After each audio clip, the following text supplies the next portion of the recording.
Hello friends, आप देख रहे हैं आपका चैनल शेयर बाजार विद आयुष। और बात दोस्तों इस वीडियो में करेंगे गाजा कैपिटल या फिर Gaza alternative asset management IPO के फाइनल सब्सक्रिप्शन के बारे में। दोस्तों आज आखिरी दिन था और आखिरी दिन कितना यह आईपीओ हमको भरता हुआ देखने को मिल पाया, यानी कितना सब्सक्राइब होता हुआ दिख पाया, इसी को समझेंगे, जानेंगे कि रिस्पांस कितना आता हुआ देखने को मिला है हर एक कैटेगरी की तरफ से, हर एक कैटेगरी में अलॉटमेंट के चांसेस कैसे रहने वाले हैं। तो ये वीडियो दोस्तों रहेगा आपके लिए इंपॉर्टेंट, महत्वपूर्ण, तो पूरा आप लोग ज़रूर देखिएगा। लेकिन उससे पहले अभी तक अगर आपने दोस्तों चैनल को सब्सक्राइब नहीं किया और पहली बार विजिट किया है तो ज़रूर आप लोग चैनल को सब्सक्राइब कर लीजिएगा। सो गाजा कैपिटल देखिए, आईपीओ फाइनली बंद हो चुका है। जिसने भी अप्लाई किया है, अब ये बात ध्यान रखिएगा कि आईपीओ का अलॉटमेंट अब आपको आता हुआ दिखेगा और लिस्टिंग 26 अगस्त को इस आईपीओ की देखने को मिलेगी। ₹5 की दोस्तों आईपीओ की फेस वैल्यू थी। अगर आपने अप्लाई किया तो ये बात ध्यान रखिएगा, आपको ₹160 का एक शेयर मिलेगा। टोटल 93 शेयर्स मिलते हुए नजर आएंगे। फ्रेश इशू प्लस ओएफएस दोनों का ये आईपीओ कॉम्बिनेशन था। सो देखिए 2 दिनों के अंदर हुआ क्या था। 2 दिनों के अंदर दोस्तों जो क्यूआईबी कैटेगरी थी वो 10% सब्सक्राइब हुई थी। एचएनआई कैटेगरी 4 गुना सब्सक्राइब हुई थी। रिटेल कैटेगरी लगभग दोस्तों 3 गुना सब्सक्राइब हुई थी। तो टोटल ये आईपीओ 2.5 गुना सब्सक्राइब होने में कामयाब हो गया था विद इन 2 डेज। यानी 2 दिनों के अंदर दोस्तों पैसा तो हमको आता हुआ देखने को मिला था, 2.5 गुना सब्सक्रिप्शन भी आता हुआ दिखा था। बट ऐसा नहीं था कि देखिए बहुत ज़्यादा दिख रहा था। सब्सक्रिप्शन वॉज ओके, बट ये था कि देखिए आखिरी दिन ये गुड की कैटेगरी में आएगा, बैड की कैटेगरी में आएगा या फिर एक्सीलेंट की कैटेगरी में आएगा, ये अपने आप में एक सवाल था जिसका आंसर जो था वो हमको आज मिलता हुआ नजर आया।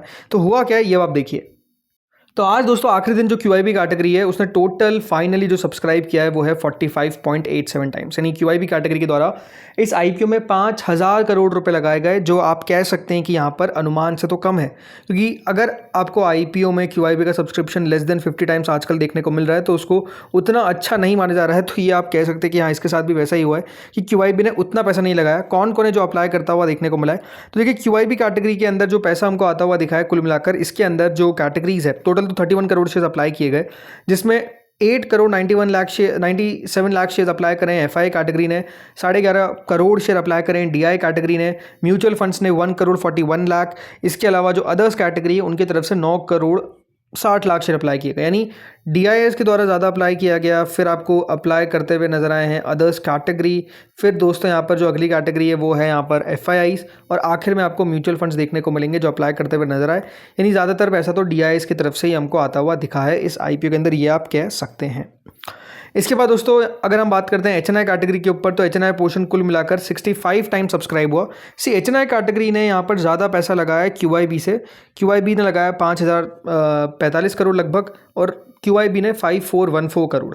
तो आप समझ सकते हैं कि यहाँ पर जो पैसा है वो ज़्यादा आपको क्यूआईबी का आता हुआ देखने को मिला है, और सॉरी ज़्यादा पैसा एचएनआई का आता हुआ नजर आया है। क्यूआईबी का इस बार कम आया है।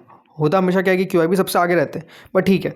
अब यहाँ पर जो दोस्तों बिग एचएनआई कैटेगरी है उसके द्वारा टोटल आईपीओ को सब्सक्राइब किया गया 76 टाइम्स। मतलब जो बिग एचएनआई पोर्शन है वो हमको सब्सक्राइब होता हुआ दिखा है। टोटल मिलाकर 4,181 करोड़ रुपीस आते हुए नजर आए। अब बिग एचएनआई में अलॉटमेंट की संभावना कितनी है, देखो बिग एचएनआई के अंदर जो टोटल नंबर ऑफ अलॉटमेंट आएंगे वो है 2,640। ये टोटल नंबर ऑफ अलॉटमेंट है। एप्लीकेशन कितनी आई है 40,783। तो किसी ने भी अगर अप्लाई किया है इन द एचएनआई कैटेगरी तो एक बात समझिए कि आपको जो अलॉटमेंट के चांसेस बनेंगे वो बनेंगे 15.45, 15.45। इतने में से एक व्यक्ति को अलॉटमेंट मिलता हुआ दिखेगा, ये आप कह सकते हैं, ठीक है। फिर स्मॉल एचएनआई कैटेगरी सब्सक्राइब हुई है 44.85 टाइम। स्मॉल एचएनआई पोर्शन लगभग 1,233 करोड़ रुपीस लगाता हुआ दिखा है। स्मॉल एचएनआई के अंदर देखिए कुल मिलाकर टोटल नंबर ऑफ अलॉटमेंट आएंगे 1,320। एप्लीकेशन चाहिए 57,428। तो स्मॉल एचएनआई के अंदर अलॉटमेंट मिलेगा लगभग 43.51। इतने में से एक व्यक्ति को अलॉटमेंट लगेगा। रिटेल पोर्शन 11.61 टाइम सब्सक्राइब हुआ है, तो रिटेल की तरफ से 2,235 करोड़ रुपए कुल मिलाकर हमको आते हुए दिखे। रिटेल कैटेगरी में दोस्तों यहाँ पर 1,29,368 शेयर्स अप्लाई करे। कुल मिलाकर 13,37,877 एप्लीकेशन आई है। तो रिटेल के अंदर अलॉटमेंट मिलेगा 10.34 में से एक व्यक्ति को। ये रिटेल के अंदर चांस बनने वाला है। इस तरीके से दोस्तों ये जो आईपीओ ये टोटल मिलाकर हमको 32.98 टाइम्स, यानी कंपनी को लगभग 33 गुना सब्सक्रिप्शन मिला है ऑन द लास्ट डे।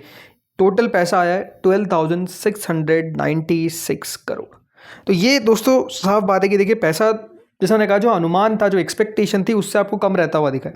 यहाँ पर आप कह सकते हैं कि जो अनुमान थी वो ये था कि QIB कैटेगरी हो सकता है कि यहाँ पर आपको मोर देन 75 टाइम्स एटलीस्ट लगाते हुए दिखे, बट वैसा नहीं हुआ है, 50 गुना से भी कम रह गया है। इसके अलावा भी अगर आप बाकी कैटेगरीज भी देखेंगे तो मैंने आपको एक कल बात कही थी कि अगर QIB का पैसा ज़्यादा आएगा तो बाकी कैटेगरीज ज़्यादा लगाएगी। QIB का पैसा कम आया तो आप देखिए रिटेल कैटेगरी जो हर IPO में आपको 5,000 करोड़ रुपए कम से कम लगाती हुई दिख रही है, इसमें तो 2,500 करोड़ भी नहीं है। क्यों नहीं है? रीज़न सिंपल है, बिकॉज QIB का उतना पैसा नहीं आया। HNI ने उतना पैसा नहीं लगाया, क्यों? बिकॉज QIB का उतना पैसा नहीं आया। तो QIB का पैसा इसलिए दोस्तों मैटर करता है बिकॉज यहाँ पर अगर वो आपको पैसा आता हुआ दिख रहा है, वो एक स्मार्ट मनी मान जाता है। वो नहीं आएगा तो टोटल सब्सक्रिप्शन भी आपको उतना ज़्यादा देखने को नहीं मिलेगा। स्टिल ये IPO को जैसा मैंने कहा सब्सक्रिप्शन जिस कैटेगरी में आता है वो है दोस्तों गुड कैटेगरी। ऐसा नहीं कि देखिए यहाँ पर बैड कैटेगरी में इसको हम डाल सकते हैं, सब्सक्रिप्शन तो गुड ही है। ऐसा नहीं कि देखिए कम है, कंपनी को तब भी देखिए करीबन 13,000 करोड़ के लगभग मिल गए तो वो बढ़िया ही है, मतलब उसमें कोई कमी वाली बात नहीं है। ये है कि थोड़ा और ज़्यादा आता तो बढ़िया रहता, बट ठीक है जो भी हुआ है। अब आगे का एक्शन समझ लीजिए। आगे का एक्शन दोस्तों किस तरीके से होगा कि मंडे विच इज़ 24 उस दिन दोस्तों इस IPO का अलॉटमेंट आता हुआ दिखा। कहाँ पे आपको अलॉटमेंट चेक करना है तो आपको मैं अलॉटमेंट का वेबसाइट बता देता हूँ। तो जो इसके रजिस्ट्रार है दोस्तों वो है MUFG in time India private limited, मतलब MUFG पे आपको अलॉटमेंट आता हुआ दिखेगा। बड़ा ही लेट अलॉटमेंट देते हैं दोस्तों ये। कल भी अगर देखा जाए तो रात की लगभग 2 बजे के आसपास, 1-2 बजे के आसपास अलॉटमेंट हमको आता हुआ देखने को मिला था। तो बहुत ही लेट अलॉटमेंट जो है वो MUFG की तरफ से आता है, बट क्या करें यही टाइम है। तो इस समय आपको अलॉटमेंट आता हुआ दिखेगा MUFG की तरफ से, मतलब कभी भी आ सकता है, हो सकता है कि थोड़ा जल्दी दे दे इस बार, बट MUFG की वेबसाइट पर आपको चेक करना है। बाकी इस IPO की दोस्तों जो लिस्टिंग है वो आपको देखने को मिलेगी ऑन 26, तो वेडनेसडे को ही इस IPO की लिस्टिंग है, मंडे को अलॉटमेंट है। ये इंपॉर्टेंट डेट्स है जो आपको ध्यान रखना है। बाकी जो भी करंट ग्रे मार्केट है वो है करेंटली 16.5 यानी 16.5 रुपये के आसपास ग्रे मार्केट चलती हुई दिख रही है। ग्रे मार्केट जो कह रही है वो है कि 10% के आसपास का लिस्टिंग गेन आपको देखने को मिल सकता है, यानी लगभग दोस्तों रिटेल पे एक लॉट पे 1534 रुपये के आसपास का मुनाफा हो सकता है, ये ग्रे मार्केट कह रही है। ग्रे मार्केट में भी देखिए एक्टिविटी जिस तरीके से बढ़ी और आज जिस तरीके से हुआ है बंद, ऑलमोस्ट देखिए आधा ग्रे मार्केट रहता हुआ दिख गया है। कल तो आपने देखा ही था कि 15 से भी नीचे चला गया था, आज सुबह भी 15 से नीचे ट्रेड हो रहे थे। अब इंपॉर्टेंट बात क्या है कि ये ग्रे मार्केट जो है वो सस्टेन करनी चाहिए, ये है कि इसी के आसपास घूमती रहनी चाहिए, बढ़ना भी चाहिए।